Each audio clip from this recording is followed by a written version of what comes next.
So welcome. This is the this video today is for our Year 11 English Pathways video, Pathways class. And what we're focusing on today is the personal reflection. Have a look at my tips just to get you on the right foundation, kind of how to get an A for this task. You need to start thinking about the idea of weaving a tapestry. What I mean by that is, you have a whole set of skills that you need to bring into this piece of writing. It's really hard to just give you a set of steps and go step 1, step 2, step 3.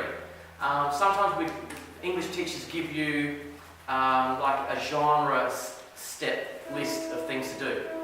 But when I say weaving a tapestry, here's my example that I use. Imagine you've got a soccer coach who wants to train up some of the new soccer people, right? And you're an experienced player. I know some of you guys that play soccer would relate to this quite easily.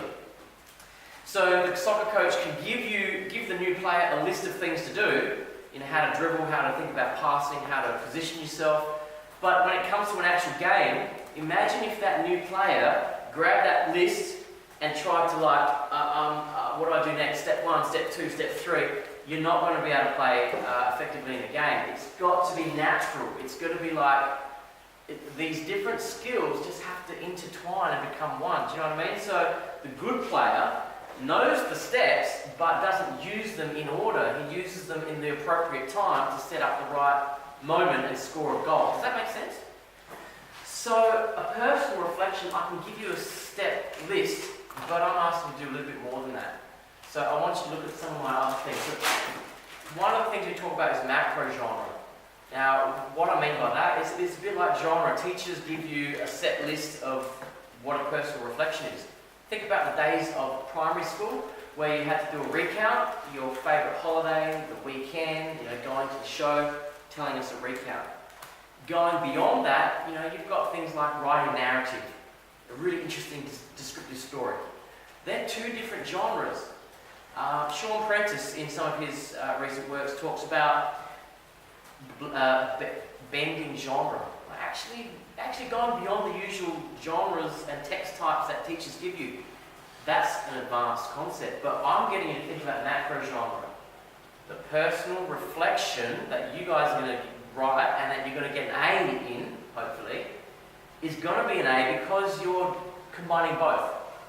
You're not just telling me about an event in your life and recounting it. You're actually going to do it in a very descriptive, narrative way, and you blend the two. A couple of options for your topic would be, something that happened in your life that inspired you or really impacted you. Some of you have done one of those before. Most of you, I'm encouraging you to look at year 11, graduating from year 11, going to year 12, thinking about your future, thinking about where you've been, where you've come from in the past. All right? But in terms of, so that's the first tip is, you can do that, but in a very narrative way, and that's a good way to do it. Step number 2, this is use the knowledge taxonomy in your planning. Miss Lee, what do you mean by the knowledge taxonomy? I've given you a whole heap. Okay, in the past I've given you this sheet that talks about facts, time sequences, processes, remember that, and episodes, cause and effect, and that sort of stuff. Well, when you plan out your personal reflection, instead of going, oh, Miss Lee, I don't know where to start, why don't you just go list 8 facts? That's using the knowledge taxonomy. 8 facts, a couple on the place that's relevant to your personal reflection, a couple on when this happened, a couple of facts about key people. Do you know what I mean? Just list them off. Don't even write your personal reflection first. Does that make sense? Get the info down on paper or on computer first. What was the key theme or concept, of your personal reflection? I don't want to just hear you tell me a recount of what happened in primary school, high school, and what you're thinking about the future. I want you to think about the big picture stuff. What's inspired you throughout these last 3 years? What's the thing that motivates you? Okay? So list all those things first. Now, use metaphors. Don't overdo it. Don't put metaphors left, right, and centre. Don't use the I'm climbing a hill metaphor and then go I'm crashing at the rocks, or and then I'm on a roller coaster all in one go. That's the metaphor subtly throughout your whole piece. So try and pick one key metaphor. If you've got a personal reflection that is about a struggle that you're trying to overcome, then yes, you can talk about, sort of try and use the light at the end of the tunnel, or the climbing the mountain peak and getting victory over your struggles, but do it subtly. Hint at it at the beginning of your reflection. Use some of the language of, climbing, exhaustion, difficulties, obstacles, or rocks, in my path. Just subtly insert those in like you're weaving a tapestry, a beautiful piece of art. Does that make sense? Okay, so, and then at the end, bring that metaphor back into it. If this is going a little bit fast for you, watch the video again a couple of times so that you understand, and have your notes there, because I've given you some of the knowledge, taxonomy stuff, as well as the episode stuff. Final couple of things. Focus on a key episode. Now, if you're going to do a personal reflection, even if it's about like schooling and my future career and where I've been and where I'm going, it's still important that you choose a key moment in your life that you can bring into it. Do you know why?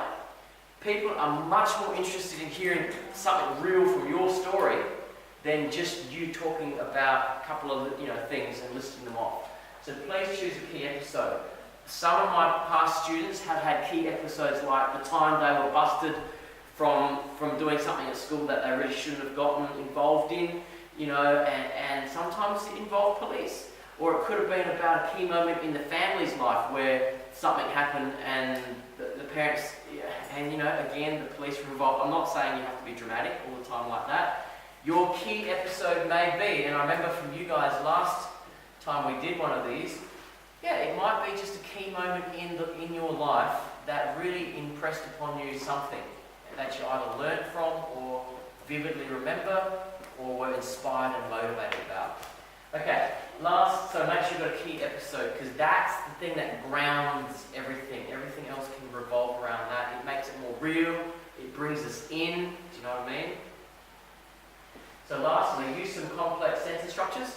If you want to know a little bit more about complex sentence structures that you can use, have a look at the essay writing video that was done on a poetry analysis, because I got into more detail on some of that.